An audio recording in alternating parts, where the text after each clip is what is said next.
अनुराग जी नमस्कार।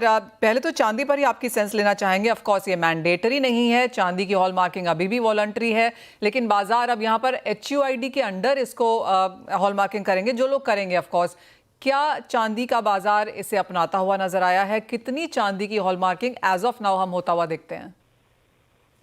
आपके सभी व्यूअर्स को नमस्कार।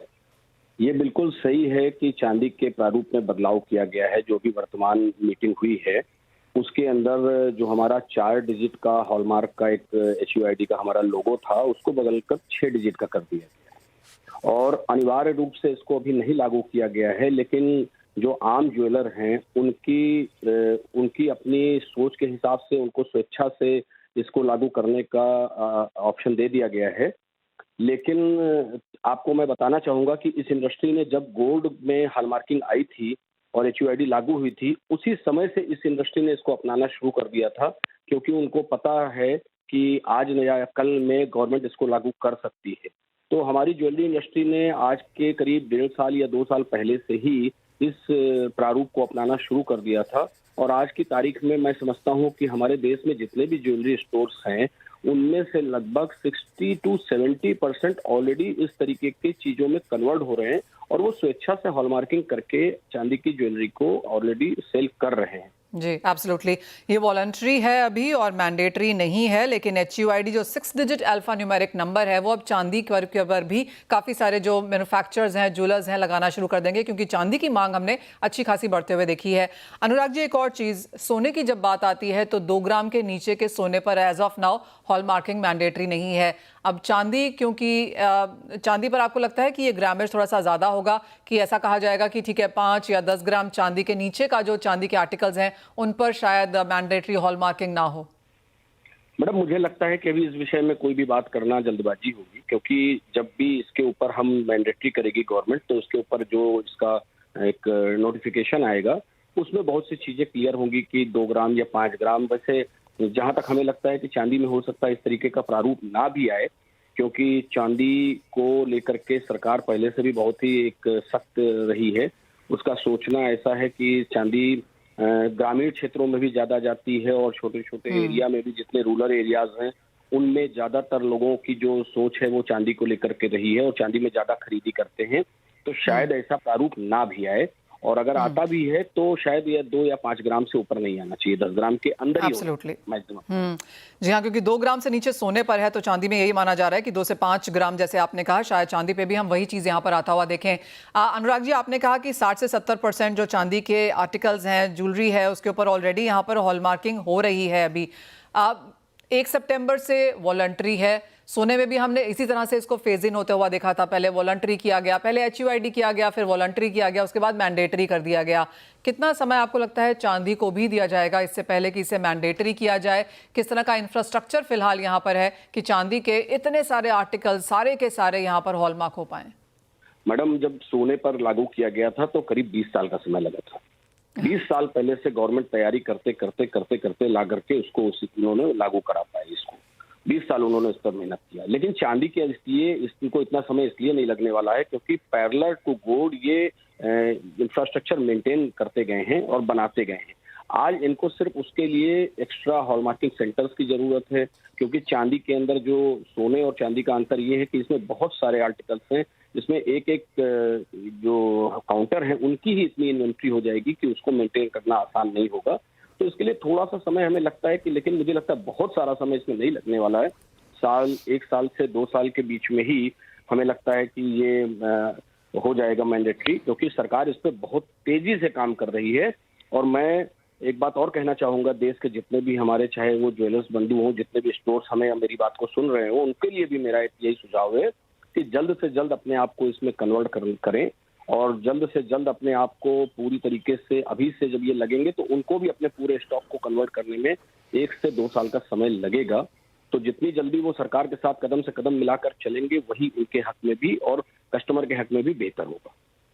वेल जी हाँ, एब्सोल्युटली। जहाँ तक प्योरिटी की बात आती है, सोने में वो हमने कंसर्न्स हॉलमार्किंग से पहले आते हुए देखी थी, और चांदी में इसकी बहुत ज़्यादा रिपोर्टेज है कि काफ़ी सारी चांदी जो बाजार में आती है वो प्योरिटी और जिस तरह के पैसे कंज्यूमर्स देते हैं उसके अनुरूप नहीं है। इसीलिए चांदी में भी यहाँ पर हॉलमार्किंग लेके आई जा रही है, ताकि जो प्योरिटी है, जो क्रेडिबिलिटी है, जो ग्रामेज है जो आप खरीद रहे हैं, वो एक्चुअल वही है जिसके आप पैसे दे रहे हैं।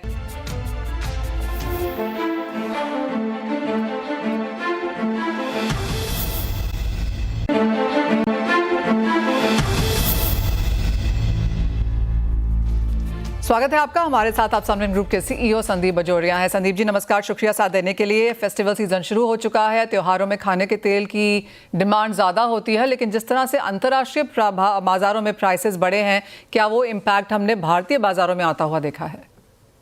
मनीषा जी देखिए, हम तो हमारी जितनी जरूरत है उसका 60% इम्पोर्ट करते हैं, तो जो इंटरनेशनल मार्केट में असर पड़ेगा उसका असर यहाँ डायरेक्ट आता है और उसमें कोई बात नहीं है। और इंटरनेशनल मार्केट में हमने देखा इन दिनों में मार्केट बिकॉज ऑफ ये मलेशिया इंडोनेशिया में B50 की तो अगले साल 2026 में कभी इम्प्लीमेंट करने की बात हुई है बायोडीजल का ब्लेंड, और अमेरिका का तो ऑलरेडी स्टेटेड है 5.76 बिलियन गैलेंस का 1 जनवरी 2026 से। तो ये दोनों बायोडीजल की जो स्टोरियां जो मेजर प्रोड्यूसर नेशंस है वहां से जो निखर के आ रही है, उन बात को लेके और इतना वहां मलेशिया इंडोनेशिया में प्रोडक्शन का इतना प्रेशर बन नहीं रहा है, ये बातों को लेके हमने देखा कि इन दिनों में मार्केट बढ़ गया है। अर्जेंटीना में भी वहां FOB में मार्केट बढ़ गया है। तो सोयाबीन ऑयल जो हमारा चल रहा था, आप देखिए करीबन 1100 से $1125, वो अभी $1170-75 के लेवल में आ गया है CNF इंडिया, जो अगस्त शिपमेंट का, सितंबर शिपमेंट का। और जो क्रूड पाम ऑयल हमारे यहाँ चल रहा था, आप समझ के चलिए करीबन 1100 से $1110, वो 1100 से $65, $60-65 के इसमें आ गया अगस्त सितंबर शिपमेंट का। तो आप समझ के चलिए करीबन $50 जो है वो सोयाबीन ऑयल में और क्रूड पाम ऑयल में ये पिछले 4 या 5 दिनों में बढ़ गया है मार्केट। और सनफ्लावर ऑयल जो हमारा चल रहा था $1220, वो $1250 हो गया है जो सितंबर शिपमेंट का, तो उसमें $30 बढ़ा है, वो ऑलरेडी महंगा तेल है। तो ये इस तरह से, और इतने मतलब $50 आप कहें और अभी रुपी डॉलर का रेट देखें आप करीबन 88 के आसपास का, तो आप समझ के चलिए करीबन ₹4 ₹4.5 किलो इंडियन मार्केट में वो दाम बढ़ जाता है, और उससे कोई कुछ नहीं कर सकता, उतना मार्केट अभी बड़ा है।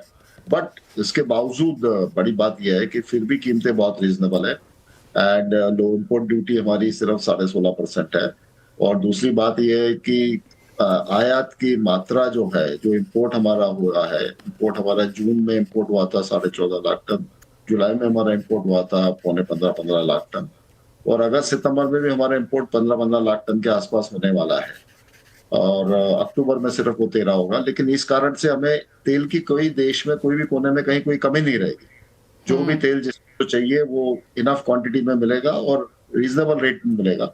इंटरनेशनल संदीप जी अगर हम कल के इन्फ्लेशन के नंबर्स देखें तो सभी जगह यहाँ पर इन्फ्लेशन कम होती हुई नजर आई है, सिर्फ खाने के तेलों में हमने इसे सस्टेन्ड और slightly on the higher side देखा है। आप जैसे जो आप कह रहे हैं कि हमारी इतनी ज़्यादा डिपेंडेंस इंटरनेशनल मार्केट्स में है, तो ये मान के चलें कि इन त्योहारों में भी खाने के तेलों के prices stable to slightly higher रहेंगे। अब देखिए ये जो प्राइसेस है ना Manisha ji, if you retrospect में आप देखें तो ये बहुत रीजनेबल ही प्राइसेस है। वो ठीक है, आप मंथ टू मंथ देख रहे हैं, क्वार्टर टू क्वार्टर देख रहे हैं इन्फ्लेशन का नंबर में, वो बात अलग है। अदरवाइज ये एक रीजनेबल रेंज की कीमतें हैं, और ये सब इम्पोर्टेड ऑयल इस तरह से अवेलेबल है। और त्योहार सीजन में हमें बस ये रेट जो चल रहे हैं इसी के आसपास में हमें बना रहेगा। जैसे हमारे 20 अक्टूबर को दिवाली, उसके पहले सब त्योहार है, तो मुझे नहीं लगता कोई दिक्कत होने वाली है। लेकिन ठीक है, हमें थोड़ा सा इंटरनेशनल मार्केट का ट्रेंड को रिफ्लेक्शन तो यहाँ होगा, वो हमें समझ के चलना पड़ेगा, उसमें कोई बात नहीं है। और भी ओवरऑल कीमतों का स्ट्रक्चर जो है वो बड़ा रीजनेबल लेवल में है, उसमें कोई दिक्कत नहीं। और अवेलेबिलिटी कंप्लीट है हमारे पास में। अभी हमारे देखिए, अभी तो लोकल जो हमारे ऑयल सीड है उनकी अवेलेबिलिटी कम हो रही है, बिकॉज वो ऑफ सीजन में चले गए हैं। सरसों का तेल है वो आप समझ के चलिए 162-164 रुपए किलो चल रहा है। कॉटन ऑयल जो है वो समझ लीजिए आप 136-37 कॉटन रिफाइंड ऑयल चल रहा है। तो उसके मायने में आप देखें तो soybean refined oil, refined palmolein oil, ये तो 125 रुपए के आसपास में बिक रहा है। तो वो बड़े रीजनेबल है एंड इसलिए कोई दिक्कत नहीं है। हमें लग रहा है कि सब में इम्पोर्टेंट बात ये होता है कि देश में हम 60% निर्भर है, तो हमारा सप्लाई चेन रोबस्ट होना चाहिए, वो मैनेज होना चाहिए। तो वो सप्लाई चेन हमारा बहुत अच्छा रोबस्ट है। हमारे ट्रेडिंग पार्टनर जो सोयाबीन ऑयल में है वो मेनली अर्जेंटीना, ब्राजील है। कुछ हम यूएस से भी लाते हैं जब यूएस के पास सरप्लस होता है। हम जैसे अभी इंडो यूएस का डील का बात चल रहा है, तो हमने कहा भाई सोयाबीन ऑयल तो हम यूएस से ले सकते हैं, हमें वो 2-3 लाख टन ही देते हैं साल का, हमें 10 लाख टन देते, हम लेने को तैयार है सोयाबीन ऑयल।